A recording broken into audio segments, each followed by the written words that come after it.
Hello guys, welcome back to my channel. তোমরা সকলে কেমন আছো? আমি তো বেশ ভালো আছি। তো আজকে নিয়ে এলাম তোমাদের জন্য গোবিন্দভোগ চালের পায়েস।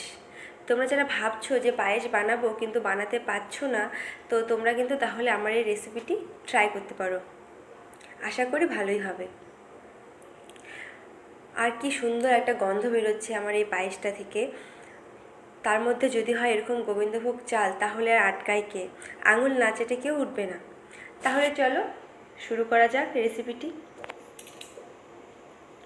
প্রথমে আমি এখানে 750 দুধ নিয়েছি। আমি এখানে গরুর দুধ নিয়েছি, তোমরা চাইলে যে কোনো দুধই নিতে পারো। আর আমি এটাকে ছাঁকনি করে নিয়েছি।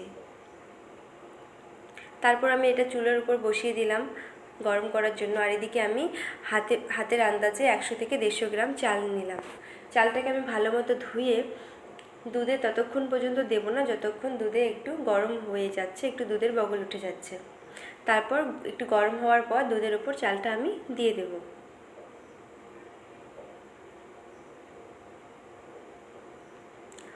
এরপরে আমি দুটো তেজপাতাকে ভালো মতো ধুয়ে তারপরে দুধের উপর দিয়ে দিলাম।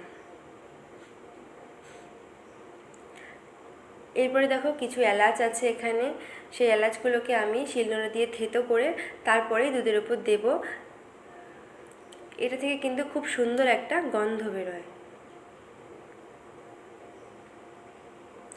তারপর দেখো আমি এখানে কিছু কাজু ধুয়ে রেখেছি।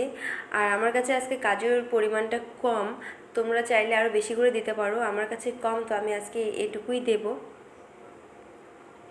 এরপর একটু গরমের জন্য আমি রেখে দিলাম সেদ্ধ করার জন্য। তারপর দেখো কিছুক্ষণ পর কীরকম টকবক করে ফুটে উঠেছে দুধটা। দেখো কীরকম ঘন গাঢ় হয়ে এসেছে। আর চিনি কিন্তু প্রথমে একদমই দেবে না।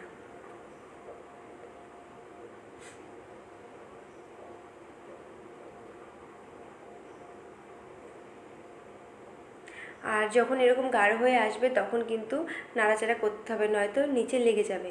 তারপর আমি এখানে ধুয়ে রাখা কাজুগুলোকে ছড়িয়ে দিলাম। আগে থেকে ভিজিয়ে রাখা কিশমিশগুলোকে জল থেকে তুলে এগুলোকেও ছড়িয়ে দিলাম দুধের ওপর। এরপর আমি নাড়তে শুরু করলাম, কেন কি এখন কিন্তু লেগে যাওয়ার ভয় থাকে। আর এখন দেখো আমার এটা হয়ে এসেছে, চাল সেদ্ধ হয়ে এসেছে, তাই জন্য এখন আমি চিনিটাকে ছড়িয়ে দিলাম। চিনি দেওয়ার পর আমি আরও 10 মিনিট মতো এটাকে জাল করব। দেখো কতটা ঘনত্ব হয়ে এসেছে। আর আমার কিন্তু চালটা কিন্তু সেদ্ধ হয়ে এসেছে। আঁচটা কিন্তু আমি মিডিয়ামে রাখলাম।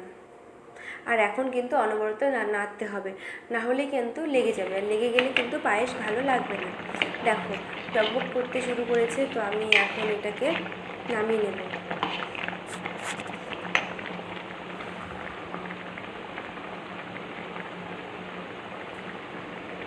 আমার পায়েসটা থেকে কিন্তু খুব সুন্দর একটা গন্ধ বেরোচ্ছে, তোমরা না খেলে বুঝতে পারবে না। তো দেখো আমার এটা হয়ে গেছে, আমি নামিয়ে নিলাম। তোমাদের যদি কারোর খেতে ইচ্ছা করে তাহলে অবশ্যই চলে এসো আমার বাড়িতে। আর কেমন লাগলো আমার